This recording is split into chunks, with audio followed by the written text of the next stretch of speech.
Graça e paz, família, graça e paz, meu amigo, graça e paz, meu querido e amado irmão. Gratidão damos a Deus pela oportunidade de outro dia, mais um dia, estarmos juntos na nossa caminhada de fé, na nossa caminhada de reflexões, na busca de entendimento da palavra de Deus, no aspecto de termos condições de responder aos desafios que o mundo nos impõe, agora com respostas efetivamente que agradam ao nosso Deus. Construção de relacionamento, construção de sabedoria, construção de entendimento e principalmente uma vida vivida sob a paz de Cristo, tá certo? O objetivo desses vídeos, né, desses devocionais, desses meios de estudo devocionais, é sempre isso, é sempre nos conectar a Deus, é sempre nos aproximar do Pai Eterno com segurança, com prazer, com satisfação e começarmos a abandonar nossa vida carnal, nossa vida que sempre é moldada pelos prazeres do mundo, da forma secular, da forma das coisas que às vezes precisamos viver, mas vivemos, que podemos viver. Nós precisamos viver muitas coisas do nosso mundo secular, mas nós devemos buscar vivê-los de uma forma em que o Senhor, nosso Pai, nosso Deus, Ele fique satisfeito com as decisões que tomemos. Ou seja, que essas coisas elas acabam não influenciando na nossa comunhão com Deus. Um exemplo disso é quando Daniel ele deixa de fazer uso, ou seja, deixa de participar das iguarias, dos alimentos, da forma como aquele povo babilônico ali se relacionava ou tratava a sua comida ou tinha sua relação. Daniel não. A quem eles oferecia todas as ofertas. O que Daniel fez? Daniel fazia completamente diferente. Abdicou e passou a comer verduras ali porque ele queria agradar ao Senhor. Tá certo? Então às vezes nós faremos determinadas coisas, mas o jeito que faremos poderá fazer grande diferença na nossa relação com Deus. Tá bom? Nossa meditação de hoje, no dia 26 de agosto de 2024, são aproximadamente 5 horas e 16 minutos da manhã. Nós vamos meditar no livro de Josué, capítulo 9, e vamos tomar como referência o que está escrito no versículo 14. Então, aqueles homens israelitas tomaram da sua provisão e não pediram conselho à boca do Senhor. O povo de Israel começou a avançar. Tomou Jericó, havia sido derrotado em Ai. Depois, novamente, no segundo combate em Ai, toma Ai, destrói Ai. A cidade de Ai, né? Pra gente falar Ai assim já fica difícil. A cidade de Ai. Então a sua fama, o concerto que Deus fez com esse povo, né? As condições é impressionante. Já está se alastrando durante toda aquela região que eles vão por avançar. E aí, os homens, né? A liderança da cidade de Gibeão, né?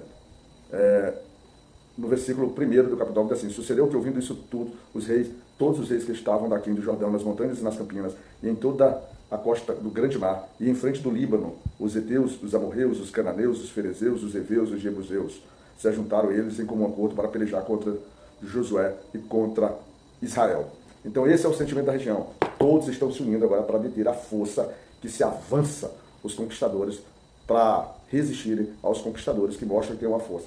Só que existe um povo aí que está dentro desse processo que não foi citado, que é o povo de Gibeão. Eles, ao observarem o cenário, ao perceberem, diferentemente do que os demais eles perceberam, eles resolvem planejar, arquitetam um plano, se direcionam até Josué, até os israelitas, se vestem com roupas velhas, com sapatos velhos, pegam pão cheio de bolo, cheio como se fosse cheio de mofo, fazem tudo e se apresentam diante de Josué, diante dos israelitas, e propõem fazer um concerto e se apresentam como servo. Eles fazem isso porque identificam a impossibilidade de resistirem, principalmente porque eles sabem que no concerto que o Senhor fez com Josué, fez com os israelitas, fez com Abraão, fez com Moisés, fez com todos aqueles, principalmente com esses aqui, todos os povos, todas as pessoas das cidades em que eles tomassem dessas regiões deveriam ser mortos. Não deveria ter acordo, não deveria ter aliança, não deveria ter negociação, não deveria haver casamento, não deveria haver nada. Certo? Essa é a realidade. Então eles arquitetam o plano e se apresentam. E na hora que chegam para Josué, para os israelitas, eles fingem e dizem que são servos. São os povos que admiram, que ouvem falar desse Deus. Né?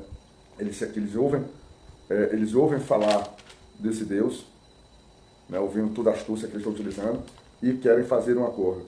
E eles usam um negócio interessante. No versículo 9 ele diz assim, ó, eles respondem para o povo quando no 8 e 9 diz assim: então disseram a Josué, nós somos teus servos, e disse-lhe Josué, quem sois vós e de onde vindes? E eles responderam, teus servos vieram de uma terra muito distante, por causa do nome do Senhor teu Deus, porquanto ouvimos a sua fama e tudo quanto fez no Egito. O interessante aqui é que eles tocam exatamente no ponto nefrálgico, no ponto no ponto realmente que faria toda a diferença. Eles dizem que são servos e que vieram porque ouviram falar, porque vieram, vamos pegar a expressão certinha, por causa do nome do Senhor teu Deus. Ou seja, isso certamente mexe na vaidade, mexe em tudo. Aí, o que sucede aqui? O Josué, o povo israelita, por mais desconfiança que tenha, não tiveram perspicácia, não tiveram astúcia, não tiveram inteligência, não tiveram discernimento, não conseguiram, dentro dos elementos visíveis que eles prepararam, para dizer que vieram de uma cidade muito distante, por isso tudo era muito velho, que os sapatos desgastaram, as roupas estavam desgastadas, o pão que era fresquinho agora estava tudo praticamente incomível, né? Passaram fome, estavam fracos, tudo isso para poder se aproximar e fazer um conselho do povo. Sendo que Josué, em momento nenhum, conseguiu perceber que, em tese, não haveria razões dele fazer conselho com povos tão distantes, já que ele não representava os povos distantes, quanto ele próprio não representava até aquele momento nada significativo que estivesse dentro dos planos do Senhor Deus estabelecido. E Josué, então, faz conserto com esse povo. Faz conserto com esse povo. E o interessante de tudo isso que ele faz conserto é o que traz o nosso versículo. Eles deixam de ouvir a boca do Senhor. Eles não apresentam para Deus. E na nossa vida prática é isso. É muita coisa que a gente vive dentro das nossas condições reais, a gente acaba decidindo por conta própria. Né? A gente, às vezes, decide no que vai aplicar, decide se vai comprar aquela roupa que achou legal, decide se vai ou não vai para uma festa, se vai ou não vai celebrar algo, se deixa ou não deixa de ir para a igreja, se vai ou não vai fazer aquela obra para o Senhor. Ou seja, a gente vai decidindo, por muitas vezes, por até entender, de não haver necessidade de apresentar as pequenas coisas para o Senhor. Mas quando a gente se vê em grandes desafios, se vê em seu fogo, se vê em coisas que a gente efetivamente consegue perceber, consegue entender, que não conseguimos lidar com elas, aí sim, nessas coisas a gente quer apresentar ao Senhor. Mas observa assim, aqui era um cenário que parecia ser tudo muito favorável, tudo muito tranquilo, sem qualquer risco. E eles, então, entenderam que aqui era uma coisa banal. Era uma coisa que não teria um grande impacto para aquele povo, para o povo de Israel. Ou seja, eles deixam de consultar o Senhor. De uma forma geral, de uma forma importante para as nossas vidas, é que a gente esteja todo o tempo ligado, meditando, não só meditando contra o Senhor, quanto apresentando os assuntos que temos para que o Senhor nos ajude a decidir. Certamente o Senhor não vai decidir por vezes os assuntos que temos, a não ser que seja além das nossas capacidades. Não vai dizer que vamos efetivamente dizer, mas Ele vai dar as condições dentro da sua palavra, né, nos mostrando os princípios, nos mostrando fundamentos, para que por meio desses princípios e fundamentos tomemos uma decisão segura, uma decisão boa, uma decisão que agrade ao nosso Deus. Então, não olhe para as coisas que você tem que decidir na vida como se elas significassem pouco, como elas não tivessem influência. Elas têm, todas as nossas decisões têm influência. Nós estamos sempre em uma bifurcação. E é por isso que nós devemos sempre buscar no Senhor orientação e decisões. Esses homens deixaram, o texto fala aqui da boca do Senhor porque é como o texto bíblico se relaciona, fala que o Senhor falava com eles, né? A boca do Senhor. Nós vimos ali nos capítulos anteriores, no vencimento do versículo do capítulo 8, quando Josué, o povo israelita, vence o povo de Ai.